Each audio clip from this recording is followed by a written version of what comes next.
2 miles from our office, just across the Brooklyn Bridge, this nondescript office building in the heart of bustling Chinatown in Lower Manhattan has a dark secret.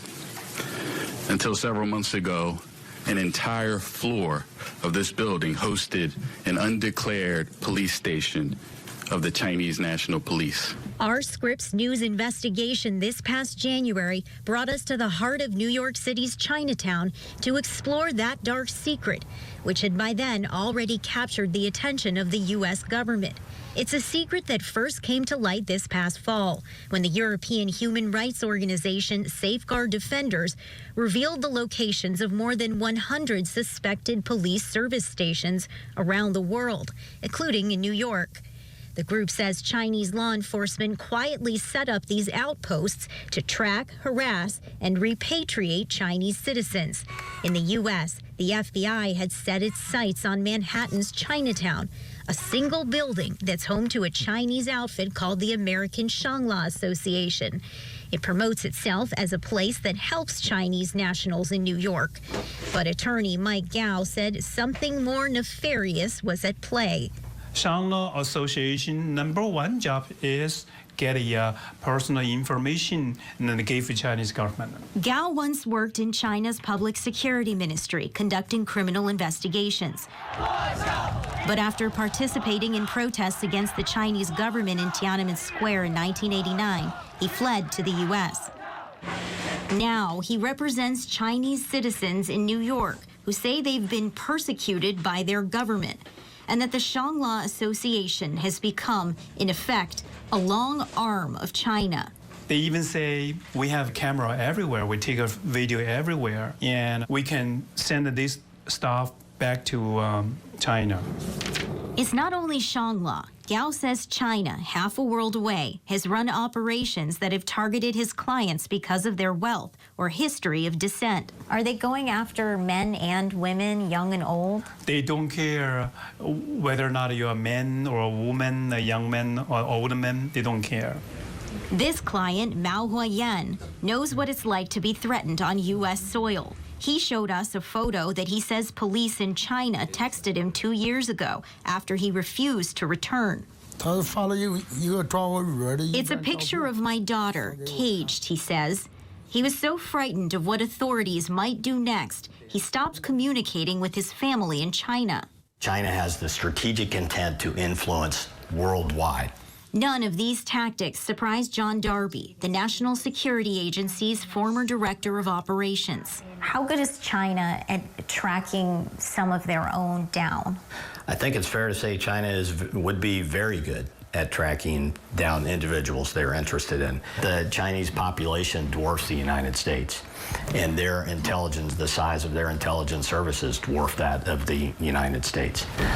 So just in terms of pure volume of activity, it's more than others. Now, U.S. officials say that this New York outpost is part of an effort to globalize oppressive tactics used in China to silence dissent, and that these two defendants also admitted to deleting communications with China's Ministry of Public Security when they found out that the FBI was investigating. FBI agents are saying that the investigation has not stopped. They are continuing to explore the full extent of activities by associates of this police station, and they're urging anybody who has been targeted or approached to come forward. I mean, Sasha, they were pretty bold. It was unofficial, but it's not like it was undetectable. They were active, right? What's the reaction been? Well, I spoke with some lawmakers today, and Congressman Mike Gallagher, who is the chair of the Select Committee on China, he said that this is a small but important victory. Now, back in February, he had sent a letter to the FBI saying that he was concerned that there were more outposts and that the FBI was, quote unquote, late to the game. Senator Marco Rubio, the vice chairman of the Senate Intelligence Committee, he said that today's arrests are only the tip of the iceberg. Senator Mark Warner, who leads that Intelligence Committee, he told me by email that the People's Republic of China has become increasingly emboldened and that these repression tactics clearly don't stop at China's border. But I want to read you what Laura Harth, the campaign director for Safeguard Defenders, texted me today. Now remember, this is the organization that uncovered these addresses in public view on Chinese government sites and state-affiliated media. She writes me that seeing actual charges brought forward makes it all the more real, and we hope this is a clear signal that will not be ignored by some other allied democratic nations that for some reason continue to prefer ignoring the issue of PRC transnational repression. She tells me that some of these countries include France, Spain, and Italy, and she adds that the PRC statements indicate they fully plan on expanding their clandestine interference operations around the world.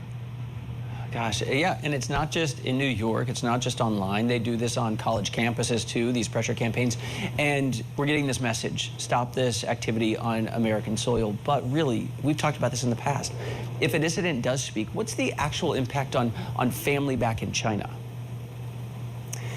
Well, this is one of the big levers that Chinese officers and agents have been using. For this story in January, I spoke with one man who said that he and his wife were happily married, but the authorities were going after his wife's family in China, and it had become so awful that they chose to divorce here in the United States to try to ease some of that pressure. He said that members of his family have been imprisoned, and he said that Chinese authorities forced a friend of his in China to actually foot the bill on hiring private investigators here in the U.S. to track him down, not only in New York, pretending to be car insurance salespeople, but also in Texas. I mean, I could really go on here, but essentially that immigration lawyer, Mike Gao, told me that some people really do cave here. They end up going back. They are told that they will have their freedom, and sometimes they end up behind bars.